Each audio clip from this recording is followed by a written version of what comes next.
that had, let's just talk about another letter real quick, and that is the second R in Explore. There's two.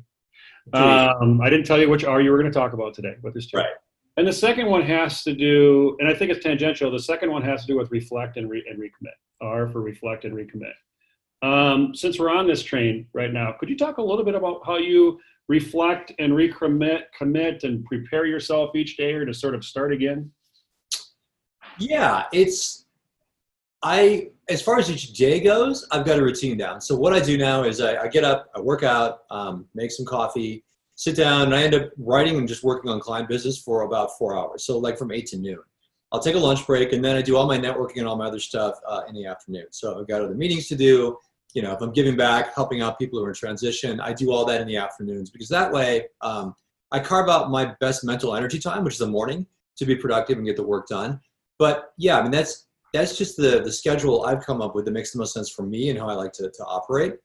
And when I do that too, when I'm working, I need to turn off the phone. I'll put it in the other room even sometimes. I turn off all the little notifications, all the other stuff, because we keep getting hit so much in our society with these little electronic reminders that are distractors. And you don't realize, until you turn it off and you can just focus, you don't realize how often that's actually happening. So that's one thing that I've done. The other is too, I mean, you know, I think about how much I enjoy the fractional life, right? In terms of the ability to pick my clients and set my own schedule. And every job, even when you're working yourself, has things you may not enjoy, right? Sending out invoices and bills it's part of life. It's part of having a business, right? You can never get around that. But the majority of the kind of work I'm doing, the more strategic marketing work, I love doing that. And I've never had a job up to this point in my career where I got to do that kind of stuff with the frequency I can do it as a fractional. So it's really just reminding myself why I'm into this and what I'm trying to do. Do you reflect backwards a little bit? I know you and I have had we've shared a lot of war stories about our life before we were independent. Yeah. And we can do that for the rest of our lives because it's always interesting. Right.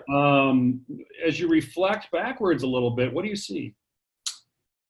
It's an interesting time for me right now because I am writing this book, and a lot of times I'm using examples. So whatever topic I'm talking about or whatever particular element I'm trying to bring forward, storytelling obviously is the best way to get a point across. So I'm going back and looking at my own experiences and figuring out what to bring. So I have been doing a lot of reflecting on different parts of my my jobs, and honestly, I wouldn't change anything. I mean, I'm not one to live with regrets. Yeah, I've been laid off once or twice, which I wouldn't wish on anybody. But again, I think I've been able to build on those experiences and use that to my advantage, and also look back, you know, in both those circumstances of there were things I loved about this job.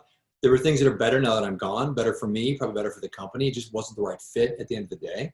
So I really think back fondly on a lot of the experiences I had, also recognizing what I'd never do again, because that's the other piece of it too, is what you're willing to put up with and what you're really not willing to put up with and what you would really want to do in the future. So that kind of self-reflection and really understanding what drives you is critical. I think it's